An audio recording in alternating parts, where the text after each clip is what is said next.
Hello friends, welcome to GS career academy. आज है 27 अप्रैल 2022 और 27 अप्रैल के करंट अफेयर के सभी इंपॉर्टेंट क्वेश्चन और साथ में करंट अफेयर के फैक्ट को डिस्कस करेंगे। इसके बाद कुछ स्टैटिक जीके के क्वेश्चन और साथ में कल के करंट अफेयर को रिवाइज किया जाएगा। आज की पीडीएफ फाइल को आप हमारे टेलीग्राम चैनल से डाउनलोड कर सकते हैं। टेलीग्राम चैनल की लिंक इस वीडियो के डिस्क्रिप्शन में दी हुई है। तो चलिए अब स्टार्ट करते हैं। देखिए, आज का पहला करंट अफेयर है, हाल ही में $44 बिलियन की डील में ट्विटर को किसने खरीद लिया है। तो फ्रेंड्स, अभी एलन मस्क के द्वारा $44 बिलियन की राशि खर्च करके ट्विटर को अब खरीद लिया गया है। तो इस क्वेश्चन के लिए सी ऑप्शन सही है। आप यहाँ इमेज में देख सकते हैं, ये है ट्विटर के नए मालिक एलन मस्क। एलन मस्क जो कि विश्व की प्रसिद्ध कंपनी टेस्ला मोटर्स और स्पेस एक्स के मालिक भी हैं। अभी कुछ दिनों पहले ही फोर्ब्स मैगजीन ने अपनी जो रिपोर्ट प्रकाशित की है उसके अनुसार विश्व के सबसे अमीर व्यक्ति भी एलन मस्क को बताया गया है। इनकी जो टोटल संपत्ति है वह $400 बिलियन से भी अधिक बताई गई है फोर्ब्स मैगजीन के द्वारा। अब इन्होंने ट्विटर को खरीदा है। तो ट्विटर के बारे में जो इम्पोर्टेंट इन्फॉर्मेशन है, यह एक ऑनलाइन माइक्रो ब्लॉगिंग और सोशल नेटवर्किंग सेवा है जिस पर उपयोगकर्ता पोस्ट करते हैं। ट्विटर पर भेजे जाने वाले संदेश को ट्वीट कहते हैं। आप में से बहुत सारे लोगों का ट्विटर पे अकाउंट भी होगा और जब आप लोग इस पे ट्विटर पे कोई पोस्ट करते हैं तो इसको क्या बोलते हैं, ट्वीट। ट्विटर को 2006 में लॉन्च किया गया था। ट्विटर का मुख्यालय सैन फ्रांसिस्को में है। ट्विटर के अभी जो मुख्य कार्यकारी अधिकारी यानी सीईओ हैं पराग अग्रवाल। पराग अग्रवाल एक भारतीय हैं और अभी प्रेजेंट टाइम में ट्विटर के सीईओ हैं। तो इतनी इन्फॉर्मेशन आपको पहले करंट अफेयर से याद रखनी है। फ्रेंड्स, अगर आप लोगों ने अभी तक जीएस करियर एकेडमी को सब्सक्राइब नहीं किया है तो सब्सक्राइब करके बेल आइकन को प्रेस कर लीजिए, जिससे कि आने वाली वीडियोस की नोटिफिकेशन आप लोग को मिल जाए। साथ में इस वीडियो को लाइक और शेयर भी करिएगा और अपना सपोर्ट बनाए रखिए जीएस करियर एकेडमी के साथ। अगला करंट अफेयर है, हाल ही में खबरों में चल रही भारतीय संविधान की 10वीं अनुसूची किससे संबंधित है। तो भारतीय संविधान यानी इंडियन कॉन्स्टिट्यूशन की जो 10वीं अनुसूची है यह दल बदल विरोधी कानून से संबंधित है। तो इस क्वेश्चन के लिए ए ऑप्शन सही है। अब यह खबरों में क्यों चल रही है, तो अभी हाल ही में भारत के उपराष्ट्रपति एम वेंकैया नायडू जी ने कहा है कि देश के मौजूदा दल बदल विरोधी कानून में व्याप्त कमियों को दूर करने के लिए इसमें कुछ संशोधन करने का समय आ गया है और इसीलिए ये भारतीय संविधान की जो 10वीं अनुसूची है यह खबरों में है। अब यह दल बदल विरोधी कानून होता क्या है। दल बदल विरोधी कानून संसद विधानसभा सदस्यों को एक पार्टी से दूसरी पार्टी में शामिल होने पर दंडित करता है। 10वीं अनुसूची, जिससे दल बदल विरोधी अधिनियम के रूप में जाना जाता है, इस अनुसूची को 52वें संशोधन अधिनियम 1985 के माध्यम से संविधान में शामिल किया गया था। फ्रेंड्स, मूल रूप से भारतीय संविधान में कुल 8 अनुसूचियां थी और बाद में इसमें 4 और जोड़ी गई और वर्तमान में अब भारतीय संविधान में 12 अनुसूचियां हैं। ये 12 अनुसूचियां कौन कौन सी हैं। प्रथम अनुसूची में क्या वर्णन किया गया है, राज्यों और केंद्र शासित प्रदेशों के नाम। दूसरी अनुसूची में है वेतन, भत्ते तथा पेंशन। तीसरी अनुसूची में है शपथ या प्रतिज्ञान। वहीं चौथी अनुसूची में है राज्यसभा में सीटों का आवंटन। 5वीं अनुसूची में वर्णन है अनुसूचित तथा अनुसूचित जनजाति क्षेत्रों के प्रशासन एवं नियंत्रण। 6ठी अनुसूची में है असम, मेघालय, त्रिपुरा और मिजोरम। 7वीं अनुसूची में वर्णन किया गया है संघ सूची, राज्य सूची और समवर्ती सूची का। 8वीं अनुसूची में है भारतीय भाषाएं। 9वीं अनुसूची में वर्णन किया गया है भूमि सुधार और जमींदारी प्रथा का उन्मूलन। 10वीं अनुसूची में क्या वर्णन किया गया है, दल बदल कानून, जिसकी अभी हम लोगों ने बात की। 11वीं अनुसूची में है पंचायती राज और 12वीं अनुसूची में है नगर पालिकाएं। तो ये जो बाद की 4 अनुसूची हैं ये भारतीय संविधान में बाद में जोड़ी गई। पहले कुल 8 अनुसूची भारतीय संविधान में थी। अगला करंट अफेयर है, हाल ही में किसे यूनिसेफ के युवा बोर्ड के सह अध्यक्ष के रूप में घोषित किया गया है। तो अभी यूनिसेफ के युवा बोर्ड के नए अध्यक्ष बने हैं अश्विनी यार्डी। तो इस क्वेश्चन के लिए सी ऑप्शन सही है। आप यहां इमेज में देख सकते हैं, ये हैं अश्विनी यार्डी, जो कि यूनिसेफ के युवा बोर्ड के सह अध्यक्ष अभी नियुक्त हुए हैं। हाल फिलहाल में हुई नियुक्तियों की बात कर ली जाए, डिजिट इंश्योरेंस की नई एमडी और सीईओ बनी है जसलीन कोहली। विप्रो ने सत ईश्वरन को भारत का कंट्री हेड नियुक्त किया है।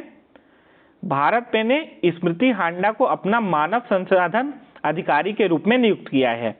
भारतीय विज्ञान मानक परिषद की नई सीईओ बनी है मनीषा कपूर। ऑस्ट्रेलिया पुरुष क्रिकेट टीम के नए मुख्य कोच बने हैं एंड्रू मैकडोनाल्ड। अगला करंट अफेयर है, किस देश ने, यहाँ पे रूट नहीं है, रूस, किस देश ने रूस और सीरिया के बीच रूसी नागरिक और सैन्य उड़ानों के लिए अपना हवाई क्षेत्र बंद कर दिया है? तो अभी तुर्की देश के द्वारा रूस और सीरिया के बीच रूसी नागरिक और सैन्य उड़ानों के लिए अपना हवाई क्षेत्र को बंद किया गया है। अब यह तुर्की ने किया है, तो मैप में देख सकते हैं आप लोग तुर्की की लोकेशन। तुर्की की कैपिटल क्या है? अंकारा। तुर्की की मुद्रा का नाम क्या है? Turkish lira. और तुर्की के राष्ट्रपति हैं रजब तैयब एर्दोगन। एक फैक्ट आपको याद रखना है तुर्की से रिलेटेड कि अभी कुछ दिनों पहले ही तुर्की का नाम बदल दिया गया है और अब इसका नया नाम इंग्लिश में हो गया है। पहले था तुर्की, अब हो गया है टर्कीये। क्या हो गया है? टर्कीये। नेक्स्ट करंट अफेयर है, एशिया का सबसे बड़ा अंतर्राष्ट्रीय खाद्य और अतिथि मेला यानी आहार 2022 का आयोजन कहाँ शुरू हुआ है? तो अभी नई दिल्ली के प्रगति मैदान में इस 4 दिवसीय एशिया के सबसे बड़े अंतर्राष्ट्रीय खाद्य और आतिथ्य मेला, जिसका नाम है आहार, इसका आयोजन शुरू हुआ है। तो इस क्वेश्चन के लिए सी ऑप्शन सही है। कुछ इंपॉर्टेंट पॉइंट को देखते हैं। यह एशिया के सबसे बड़े अंतर्राष्ट्रीय खाद्य और आतिथ्य मेले का 36वां संस्करण है। यह कृषि और प्रसंस्कृति खाद्य उत्पाद निर्यात विकास प्राधिकरण यानी एपेडा और भारत व्यापार संवर्धन संगठन यानी ITPO द्वारा आयोजित किया जाता है। तो एपेडा और ITPO ने अभी इसका आयोजन शुरू किया है नई दिल्ली के प्रगति मैदान में। इसका नाम क्या है? आहार। याद रखिएगा, AAAHAR। इस मेले का नाम है आहार। नेक्स्ट करंट अफेयर है, भारत की तकनीकी क्षमता को बढ़ाने के लिए CSIR यानी वैज्ञानिक और औद्योगिक अनुसंधान परिषद ने किसके साथ समझौता किया है? तो अभी CSIR के द्वारा iCreate के साथ भारत की तकनीकी क्षमता को बढ़ाने के लिए यह समझौता किया गया है। तो इस क्वेश्चन के लिए डी ऑप्शन सही है। iCreate का फुल फॉर्म है international centre for entrepreneurship and technology. iCreate Gujarat सरकार का एक स्वायत्त उत्कृष्टता केंद्र है जिसकी स्थापना हुई थी सन 2012 में। वहीं CSIR का फुल फॉर्म होता है council of scientific and industrial research. CSIR का मुख्यालय है नई दिल्ली में। इसके वर्तमान में अध्यक्ष है प्रधानमंत्री नरेंद्र मोदी। CSIR के डायरेक्टर जनरल हैं शेखर मांडे। CSIR की स्थापना कब हुई थी? 26 सितंबर 1942 को। तो ये सभी इंफॉर्मेशन आपके आने वाली परीक्षाओं के लिए इंपॉर्टेंट बनती हैं। नेक्स्ट करंट अफेयर है, हाल ही में किस देश में 5 से 12 वर्ष की आयु के बच्चों के लिए कॉर्बेवैक्स और कोवैक्सीन नामक कोविड-19 वैक्सीन को मंजूरी मिली है? तो अभी अपने देश भारत में भारतीय औषधि महानियंत्रक यानी DCGI ने 5 से 12 वर्ष की आयु के बच्चों के लिए कॉर्बेवैक्स और कोवैक्सीन नामक इस कोविड-19 वैक्सीन को मंजूरी दी है। अब DCGI ने इसको मंजूरी दी है, तो DCGI का फुल फॉर्म क्या होता है? Drugs controller general of India. Covaxin का निर्माण किसके द्वारा किया जाता है? भारत बायोटेक के द्वारा। और कॉर्बेवैक्स का निर्माण किया जाता है बायोलॉजिकल ई के द्वारा। अब इन दोनों वैक्सीन को मंजूरी मिल गई है भारत में। अब ये दोनों वैक्सीन जो है 5 से 12 वर्ष की आयु के बच्चों को लगाई जा सकती हैं कोविड-19 से बचाव के लिए। नेक्स्ट करंट अफेयर है, अंतर्राष्ट्रीय चेरनोबिल आपदा स्मरण दिवस कब मनाया गया? अप्रैल मंथ का इंपॉर्टेंट डे है international Chernobyl disaster remembrance day. भविष्य में परमाणु आपदाओं की रोकथाम को चिन्हित करने के लिए हर साल 26 अप्रैल को अंतर्राष्ट्रीय चेरनोबिल आपदा स्मरण दिवस मनाया जाता है। तो इस क्वेश्चन के लिए डी ऑप्शन सही है। 26 अप्रैल 1986 को इतिहास की सबसे भीषण परमाणु दुर्घटना हुई थी। यह दुर्घटना कहाँ हुई थी? यूक्रेन के चेरनोबिल में घटी थी। इस दुर्घटना से वैश्विक पर्यावरण में अनियंत्रित रेडियो एक्टिव रिलीज होने के कारण रूस, बेलारूस, यूक्रेन तथा यूरोप के कई देशों में कई ज़्यादा लोगों की जान चली गई थी। जाने क्यों गई थी? तो इस जो चेरनोबिल में क्या हुआ था, रेडियो एक्टिव जो एनवायरनमेंट में रिलीज हो गए थे, यानी पर्यावरण में फैल गए थे और इसी की वजह से कई ज़्यादा लोगों की जान चली गई थी। नेक्स्ट करंट अफेयर है, हाल ही में मुख्यमंत्री नवीन पटनायक द्वारा लॉन्च पुस्तक पूर्वी भारत का सिख इतिहास के लेखक कौन हैं? तो ये नवीन पटनायक कहाँ के मुख्यमंत्री हैं? ओडिशा के। और इन्होंने इस पुस्तक को लॉन्च किया है जिसका टाइटल है पूर्वी भारत का सिख इतिहास और इसके लेखक है अविनाश मोहापात्रा। आप यहाँ इमेज में भी देख सकते हैं, ये है अविनाश मोहापात्रा और इधर आप देख सकते हैं ये है ओडिशा के मुख्यमंत्री नवीन पटनायक। कुछ इंपॉर्टेंट बुक्स जो हाल फिलहाल में लॉन्च हुई हैं, अभी एक बुक लॉन्च हुई है जिसका टाइटल है हियर योर सेल्फ, इसके लेखक है प्रेम रावत। क्वीन ऑफ फायर इसको लिखा है देविका रंगाचार्य ने।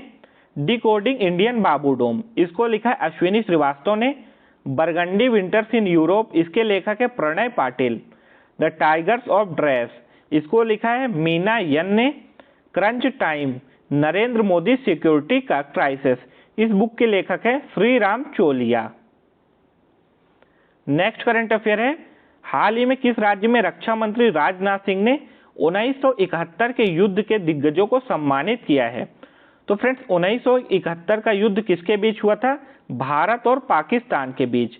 और 1971 के मुक्ति संग्राम के 300 से अधिक दिग्गजों को अभी गृह मंत्री राजनाथ सिंह ने असम राज्य में सम्मानित किया है। तो इस क्वेश्चन के लिए सी ऑप्शन सही है, असम राज्य में सम्मानित किया गया है इन 300 दिग्गजों को रक्षा मंत्री राजनाथ सिंह के द्वारा। करंट अफेयर के बाद कुछ इंपॉर्टेंट स्टैटिक जीके के क्वेश्चन को अब डिस्कस कर लेते हैं। रहीम किस मुगल शासक के दरबार के प्रसिद्ध कवि थे? राइट आंसर हो जाएगा अकबर। मोंटेग्यू चेम्सफोर्ड सुधार किस वर्ष हुआ था? 1919 में। महात्मा गांधी के राजनीतिक गुरु कौन थे? गोपाल कृष्ण गोखले। अम्लीय वर्षा के मुख्य कारक कौन से हैं? सल्फर डाइऑक्साइड और नाइट्रस ऑक्साइड। कौन सा यंत्र सौर ऊर्जा को विद्युत ऊर्जा में परिवर्तित करता है? इसका नाम है सौर सेल। हड्डियों के अध्ययन को क्या कहा जाता है? ऑस्टियोलॉजी। करनाल का युद्ध किसके बीच लड़ा गया था? नादिर शाह और मुगल सेना के बीच। आरडीएक्स का पूर्ण रूप क्या है? तो इसका पूरा नाम है रॉयल डेमोलिशन एक्सप्लोसिव। 2020 में जो जम्मू कश्मीर के पुलवामा में हमला किया गया था आतंकवादियों के द्वारा, उसमें इसी आरडीएक्स का इस्तेमाल किया गया था। तो आरडीएक्स का पूरा नाम है रॉयल डेमोलिशन एक्सप्लोसिव। 1950 में लंदन में इंडिया कॉफी हाउस की स्थापना किसने की थी? श्यामाजी कृष्ण वर्मा ने। पुस्तक गुड अर्थ के लेखक कौन है? पर्ल यश बक। अबेकस नामक गणना यंत्र का आविष्कार किस देश में हुआ था? तो अबेकस का यह आविष्कार हुआ था चीन में। 1739 ईस्वी में भारत पर किसने आक्रमण किया था?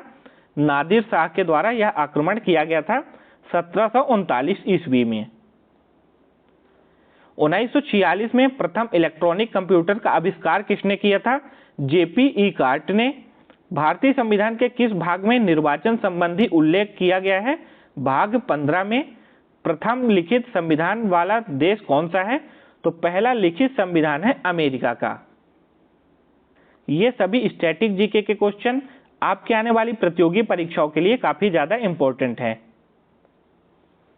अब 26 अप्रैल के करंट अफेयर को रिवाइज करते हैं। जम्मू कश्मीर का कौन सा गांव भारत की पहली कार्बन न्यूट्रल पंचायत बनी है?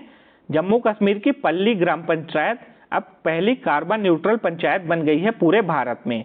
इमैनुअल मैक्रोन अब फ्रांस के दूसरी बार लगातार राष्ट्रपति चुने गए हैं।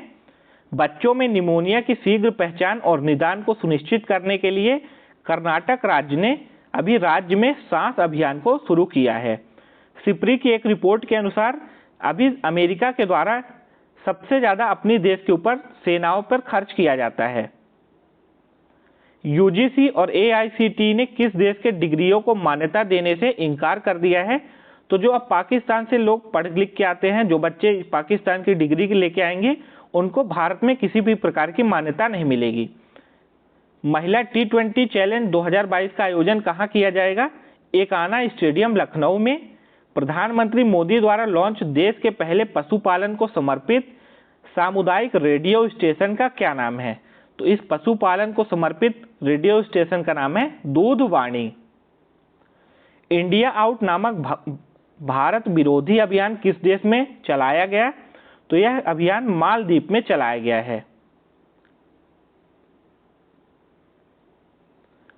कल के करंट अफेयर की क्लास में 2 क्विज के क्वेश्चन आपसे पूछे गए थे।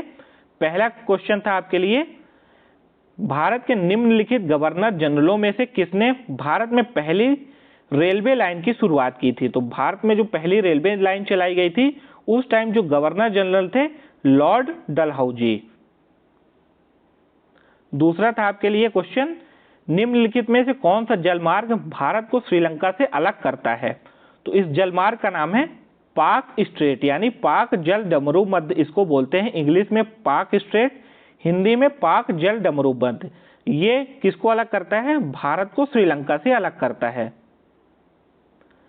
आज की क्लास में 2 क्वेश्चन आपके लिए हैं, जिनका आंसर आपको देना है कमेंट बॉक्स में। पहला है, नटवारी नृत्य निम्नलिखित में से किस शास्त्रीय नृत्य से संबंधित है? कथक, कथकली, कुचिपुड़ी या भरतनाट्यम। दूसरा क्वेश्चन आपके लिए जो है, इंडियन होम रूल लीग 1916 के पहले अध्यक्ष कौन थे? Joseph Baptista, Annie Besant, N C Kelkar या बीजी तिलक। दोनों क्वेश्चन के आपको आंसर देना है कमेंट बॉक्स में। अगर आज की वीडियो आपको अच्छी लगी हो, हेल्पफुल लगी हो, तो इस वीडियो को लाइक और ज़्यादा से ज़्यादा आप लोग शेयर करिएगा। जिन लोगों ने अभी तक चैनल को सब्सक्राइब नहीं किया है, तो सब्सक्राइब करके अपना सपोर्ट दिखाएं जीएस कैरियर एकेडमी के साथ। मिलते हैं फिर नई वीडियो के साथ, तब तक के लिए आप सभी को जय हिंद, वंदे मातरम, टेक केयर।